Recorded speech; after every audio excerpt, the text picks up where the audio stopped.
Hey, welcome back to the Igniting Community YouTube channel. My name is Codi Chen, and I talk all about immersing yourself in writing here in the Igniting Community YouTube channel. So if you haven't caught any of my previous videos, go to the playlist, check out Immerse Yourself in Writing, and you can see everything that I do. I talk about creating your own book or becoming a full-time writer, different aspects of the writing process. So be sure to give the videos a like and a subscribe as soon as you get done watching this video on following your inspiration. This summer, well, here in the Northern Hemisphere, it is summer. We are talking about the season of yes, right? So I feel like in summer, I am more energized. Let's be honest, I'm an August baby. I'm a Leo, so I've got that fire in me. So I really enjoyed this season. So the season of yes is perfect. And I'm going through my own really interesting creative process right now with my own writing that I wanted to share with you. Also wanted to talk about what it looks like when maybe you ignore your inspirational callings and what happens maybe when you ignore them way too long.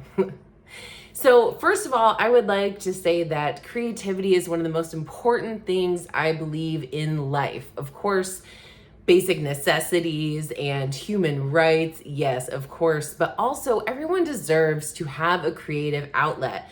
Whether you like writing, creating music, acting, creating plays, whatever your heart desires, whether you want to make a living at it or not, you deserve to just have a little fun and take a lot of pressure off of your art. I've said this before and I'll continue to say it again. Creativity is so important, as well as how we come to different conclusions in our lives or different paths that we may take, which one feels best, which one's not. And for me and for a lot of artists and creators, I would say that inspiration is really important for us to follow and be able to identify when it comes. And then what do we do with it? So I would say that one thing that happens when we don't follow inspiration, or maybe the path that life is leading us on, is eventually you will get to the point possibly where you are forced into the path that you should be on, if that is your type of belief. For example, I used to work obviously in the mental health field. We've talked about this before if you've seen my other videos. And I remember about 2 years before my wife and I started a specialized mental health company, about 2 years before that, I thought, I wonder if anyone else is doing this. And I asked, is anyone else doing this type of work that we were doing? And the answer was no, but I just let it go, right? I didn't really think too much more about it. I can imagine I had a lot of self-doubt about, well, who are you? You're going to run a company? You're going to create a business that literally doesn't exist? I mean, it didn't feel like it was in my wheelhouse, right? But life kept kind of leading me in that direction. And when I repeatedly ignored these really strong callings that I can see pretty much in hindsight were very strong and very loud, life eventually just kind of blew up and didn't give me another choice except to pursue this. Now thinking back, gosh, I had this thought 2 years before I was forced to do it. How many other opportunities could I have taken beforehand that would have led me to success before if I just would have followed that inspiration a little bit further and maybe a little bit further. Now, it makes me feel good to believe that everything kind of happens for a reason, so I don't stress about what could have been. I think it's a really great learning opportunity to understand what can happen when we do follow inspiration. Maybe the whole life didn't have to fall apart in order for me to go on the path that I think was created for me, right? Which eventually led to the sale of that company a couple years later after we created it. It's so unique and niche and amazing.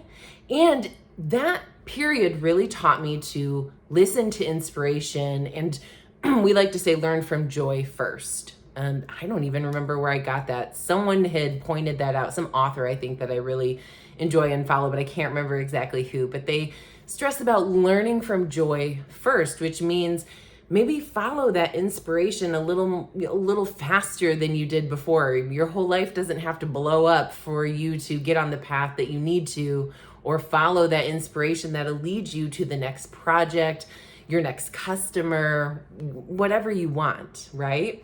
So what's going on with me creatively at the moment, I've talked about, I'm contracted to write a book, and right now I'm in the research and development phase as far as understanding more about this person that we'll be writing about and gathering stories and all of that.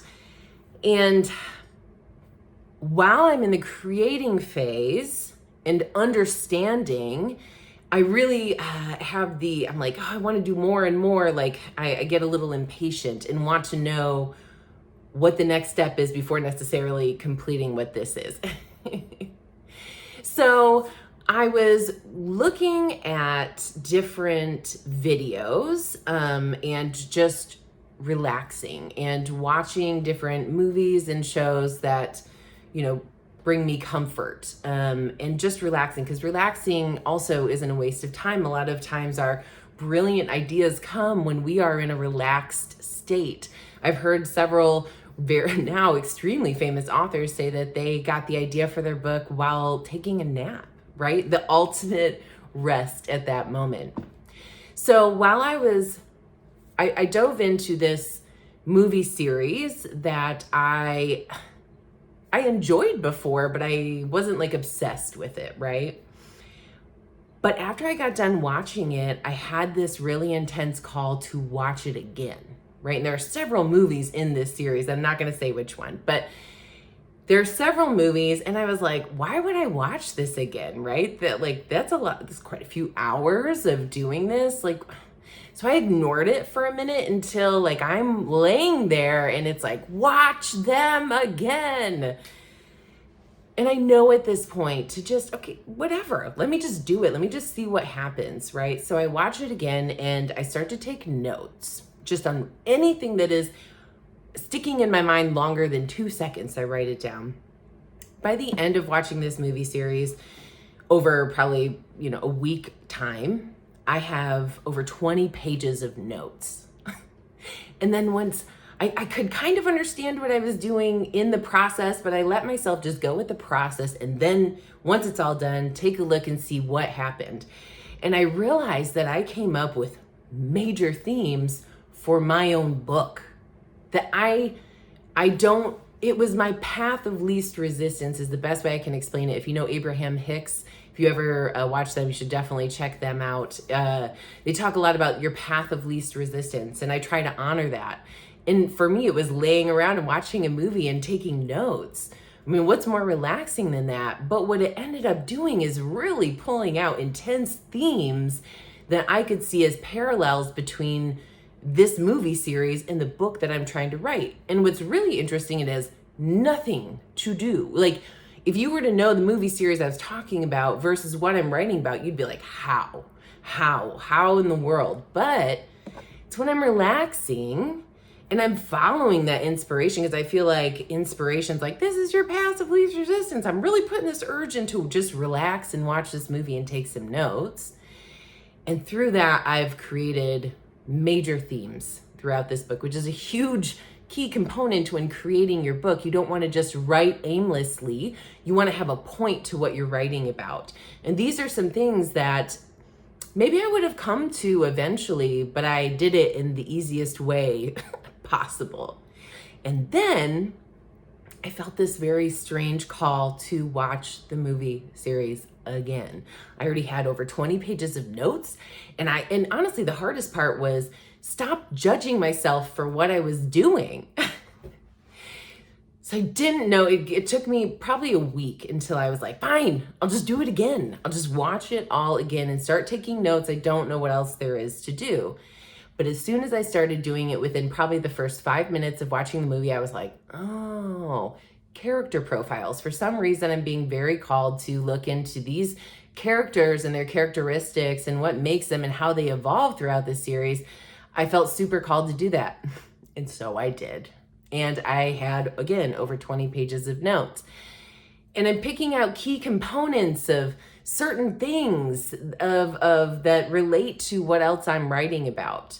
So I would say, honestly, the biggest hurdle in all of this was just getting over the fact that I didn't understand what I was doing, right? I didn't understand the why. I just understood how I was going to do something. And so I just wanted to say, following your inspiration can lead to really amazing things. And the sooner you let yourself do it, the sooner you are able to come to conclusions faster and easier, more productivity on your work, more inspiration, right? So I just wanted to encourage you, some things that seem so weird and so odd, just take a chance on them. Maybe take a next step to look into it a little bit further, right? Research something a little bit more, or just follow that inspiration to just sit and rewatch this movie series that doesn't make any sense to your brain at the moment, and yet it might end up having a really big impact for you. Other ways this can happen is go for a walk. And, once we're moving our energy and we're clearing our mind, that's when things can really come in, major realizations. So this was your summer reminder to be creative as hell. Create. It doesn't matter if it's good or if it's bad, but I promise it will not be a waste of your time. Thank you so much, and we will see you next time.